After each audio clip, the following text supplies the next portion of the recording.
गांव में हीरा नाम का लड़का अपनी पत्नी चमेली के साथ रहा करता था, लेकिन हीरा बहुत ही भोला आदमी था।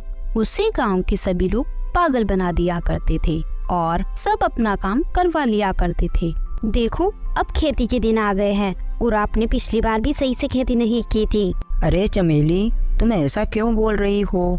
तुम्हें तो पता ही है मैंने पिछली बार कितनी मेहनत की थी। हाँ, मेहनत तो की थी, लेकिन दूसरों के खेतों में, अपने खेत में तो आपने सही से काम ही नहीं किया था। अरे मेरी प्यारी भाग्यवान, ऐसा नहीं है। जिसका जितना नसीब में होता है उसको उतना ही मिलता है। आप तो चुप ही रहिए। आपको पता भी है क्या, गांव के सभी लोग आपको पागल बनाते हैं और आप हो कि पागल बन जाते हो। अरे मेरी भाग्यवान, मैं भी क्या करूं? मुझसे किसी की तकलीफ देखी नहीं जाती। हाँ, तो बस आप दूसरों के चक्कर में अपना खुद का नुकसान करवा लो, है ना? ठीक है मेरी प्यारी भाग्यवान, तुम गुस्सा मत करो। मैं भी खेत में जाकर खेती करता हूँ। फिर हीरा खेती करने के लिए निकल जाता है। हीरा, अब जल्दी जल्दी खेती कर ले, नहीं तो चमेली तेरा जीना हराम कर देगी। हीरा ये कहते हुए खेत की तरफ जा ही रहा होता है कि तभी उसे उसका दोस्त महेश उसी रास्ते में मिल जाता है। अरे हीरा, सुनो, कहाँ जा रहे हो? कुछ नहीं महेश, मैं तो अपने खेत में काम करने जा रहा हूँ। क्या हुआ बता? अरे कुछ नहीं रे, तेरी भाभी बीमार है, मुझे उसे डॉक्टर के यहाँ लेकर जाना है। क्या हुआ भाभी को? अगर ज्यादा परेशानी है तो बता मुझे, मैं तेरे घर चमेली को भेज देता हूँ, वो भाभी का ध्यान रख लेगी। अरे नहीं, इसकी कोई जरूरत नहीं है। तू क्यों चमेली को परेशान कर रहा है? वो बेचारी वैसे ही पूरे दिन घर का काम करती रहती है। तो फिर बता, मैं तेरे लिए क्या करूं? क्या मदद कर सकता हूं मैं तेरी? क्या तू आज मेरे खेत में जाकर खेती कर सकता है क्या? लेकिन मैं तो आज खुद अपने खेत में खेती करने जा रहा हूं। अगर आज मैंने अपने खेत में खेती नहीं की तो चमेली मुझे घर में घुसने नहीं देगी। अब तू अपनी बीबी की ही सुनेगा ना। दोस्त तो तेरे लिए कुछ है ही नहीं ना। नहीं महेश, वो बात नहीं है। अरे कर दे यार मेरे खेत में खेती। अपने खेत में तू कल कर लेना। अगर आज तूने मेरे खेत में खेती नहीं की तो मुझे बहुत नुकसान हो जाएगा। ठीक है, चल, मैं पहले तेरे खेत में खेती कर दूंगा, फिर मैं अपने खेत में खेती कर लूंगा। हीरा उदास होकर खेती करने चला जाता है। अब आएगा ना मजा। वो मेरे खेत में खेती करेगा, मैं जाऊंगा अपनी बीबी के साथ पिक्चर देखने। उधर बेचारा हीरा अपने दोस्त महेश के खेत में खेती करता है और उसे काम करते करते शाम हो जाती है। आज तो खेती करते करते बहुत थक गया हूँ और शाम भी हो गई है।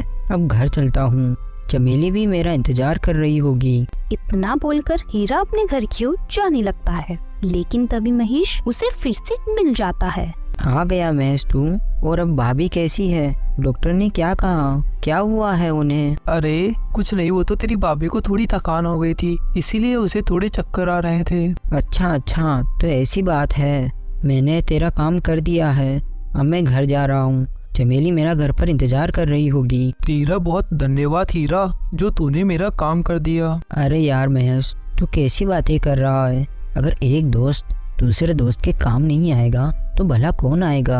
आखिर तू मेरा दोस्त है यार। हाँ हीरा, तू बिल्कुल सही कह रहा है। ठीक है, तू अपने घर चला जा। फिर हीरा अपने घर की तरफ निकल जाता है,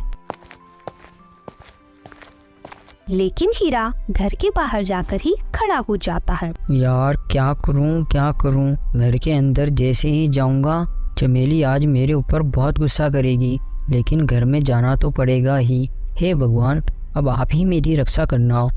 इतना बोलकर हीरा घर में चला जाता है। आ गए श्रीमान जी आप? तो आज आपने अपने खेत में खेती की है ना? वो मैंने खेती तो की, लेकिन अपने खेत में नहीं की। क्या आपने आज भी खेती नहीं की? अरे चमेली, तुम गुस्सा मत करो यार, पहले मेरी बात तो सुनो।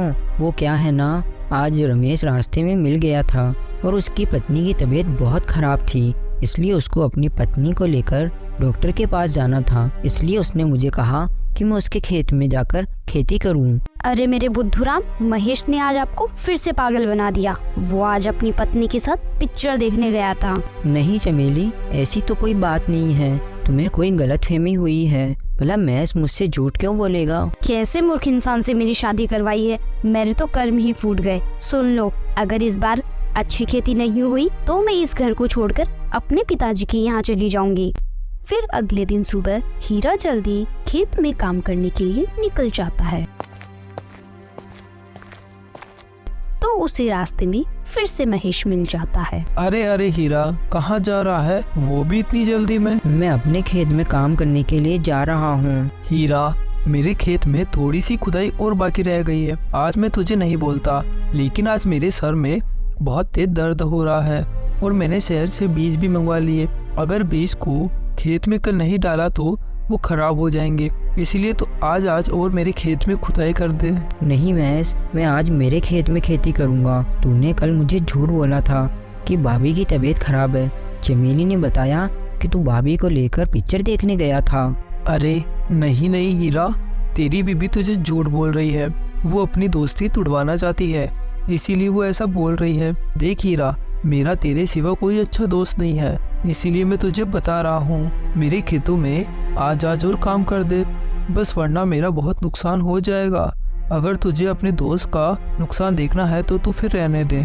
फिर हीरा ना चाहते हुए भी खेत में काम करने के लिए चला जाता है,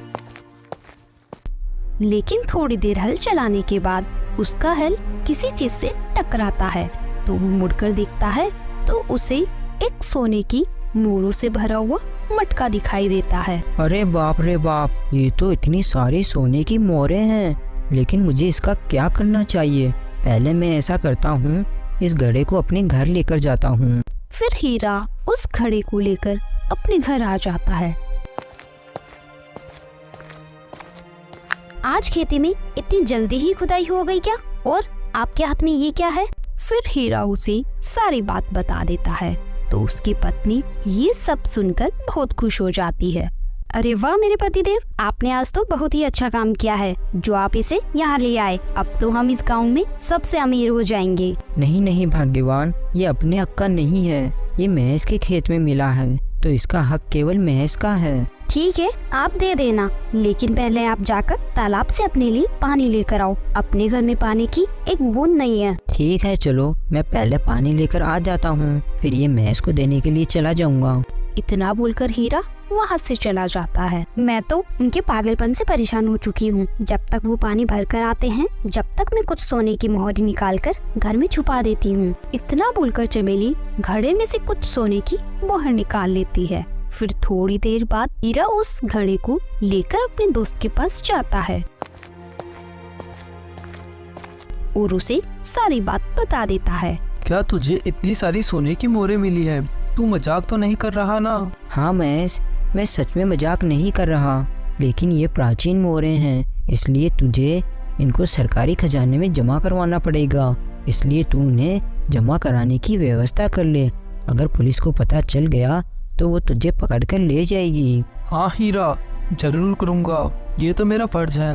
इन्हें मैं जरूर सरकारी खजाने में जमा करवा दूंगा। अब तू आराम से अपने घर चला जा, लेकिन ये बात गांव वालों को किसी को मत बताना। हाँ हाँ महेश, तू चिंता मत कर, अब मैं घर चलता हूँ और तू इनको जमा कराने की व्यवस्था कर। इतना बोलकर हीरा वहाँ से चला जाता है। अरे हीरा बेवकूफ तू है, मैं नहीं। तुझे क्या लगता है मैं इतनी प्राचीन मोहरों को पुलिस को दे दूंगा? मेरी अक्ल क्या घास चढ़ने गई है? इन मोहरों को तो मैं अपने पास ही रखूंगा। अब तो मैं गांव का सबसे पैसे वाला आदमी बन जाऊंगा, लेकिन एक दिक्कत है, इस बात का गांव वालों को पता नहीं चलना चाहिए, नहीं तो मेरे लिए अच्छा नहीं होगा। लेकिन कोई बात नहीं, इसका भी मेरे पास उपाय है। अब मैं उल्टा हीरा को ही फंसा दूंगा। फिर अगले दिन महेश पुलिस को लेकर हीरा के यहाँ चला जाता है। थानेदार साहब, आप एक बार हीरा के घर छानबीन करके देखिए। कल मैंने इसको प्राचीन मोहरें ले जाते हुए देखा था। इसने पता नहीं कहाँ से चोरी की है। नहीं नहीं थानेदार साहब, ऐसा नहीं है, मैं जो भी बोलूँगा सच ही बोलूँगा। कल जब मैं महेश के खेत में खुदाई कर रहा था तब मुझे वो प्राचीन मोहरों का गड्ढा मिला और मैंने वो पूरा गड्ढा महेश को ले जाकर दे दिया। लेकिन अभी ये झूठ बोल रहा है, मेरे पास कुछ नहीं है थानेदार साहब। लेकिन हीरा, मैं यहाँ आया हूँ तो मुझे तुम्हारे घर की तलाशी लेनी ही पड़ेगी, और तलाशी में वैसे भी पता चल जाएगा कौन सच बोल रहा है और कौन झूठ बोल रहा है। थानेदार साहब, आपको मेरे घर में कुछ नहीं मिलेगा, लेकिन आपको तलाशी लेनी है तो आप ले सकते हैं। मैं झूठ नहीं बोल रहा थानेदार साहब।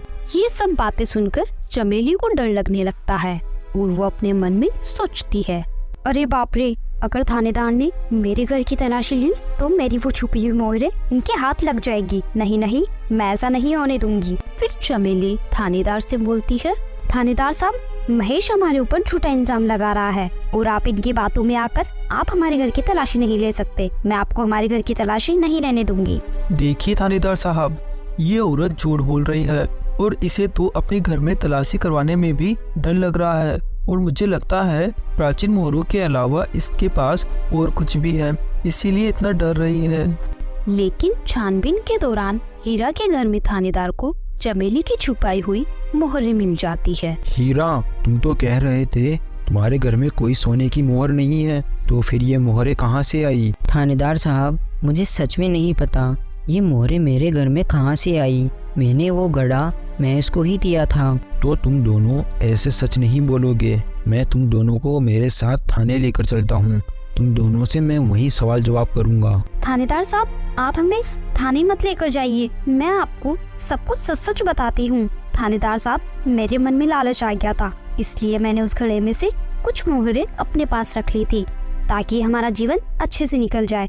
लेकिन थानेदार साहब, मेरे पति ने वो घड़ा महेश को दिया है और महेश हमारे ऊपर झूठा इल्जाम लगा रहा है। अरे थानेदार साहब, ये औरत तो गिरगिट की तरह रंग बदल रही है, कभी क्या बोलती है कभी क्या। आप इसकी बातों पर विश्वास मत कीजिए और इन्हें थाने में ले जाकर बंद कर दीजिए। और अभी इनके घर से प्राचीन सोने की मोहरें भी बरामद हुई है। फिर रात होने पर इन प्राचीन मोहरों को इस गांव में रखना खतरे से खाली नहीं है। मैं कल ही इन्हें शहर में जाकर बेच दूंगा और बहुत पैसे वाला बन जाऊंगा। उतनी ही देर में थानेदार वहाँ आ जाता है। अरे थानेदार साहब, आप यहाँ, क्या बात है बताइए। हीरा के पास से तो केवल खुची मोहरें बरामद हुई है। मुझे तुम्हारे ऊपर शक है, इसलिए मुझे तुम्हारे घर की तलाशी लेनी है। इतना बोलकर थानेदार महेश के घर की तलाशी लेता है तो उसे वो घड़ा मिल जाता है। थानेदार साहब, आप इसमें से आधी मोहरें रख लीजिए और आधी मुझे दे दीजिए। सरकारी खजाने में जमा करवाने से ना तो आपके कुछ हाथ लगेगा और ना ही मेरे। तुम मुझे रिश्वत देने की बात कर रहे हो? चलो, मैं तुम्हारी अक्ल थाने ले जाकर ही ठिकाने लगाता हूँ। तुम बेचारे भोले भाले गरीब आदमियों को फंसा रहे हो। फिर थानेदार महेश को जेल में बंद कर देता है। हीरा, मुझे माफ कर देना, मुझसे गलती हो गई और तुमने सरकार को इतनी प्राचीन मोहरें दी है तो मैं इसके बदले तुम्हें बहुत बड़ा इनाम दिलाऊंगा, जिससे तुम्हारा जीवन आराम से बीत जाएगा। फिर हीरा और चमेली अपने घर आ जाते हैं। तो दोस्तों, हमें इस कहानी से यही सीख मिलती है, जैसा हम दूसरों के साथ करेंगे वैसा ही हमारे साथ होगा। Thanks for watching.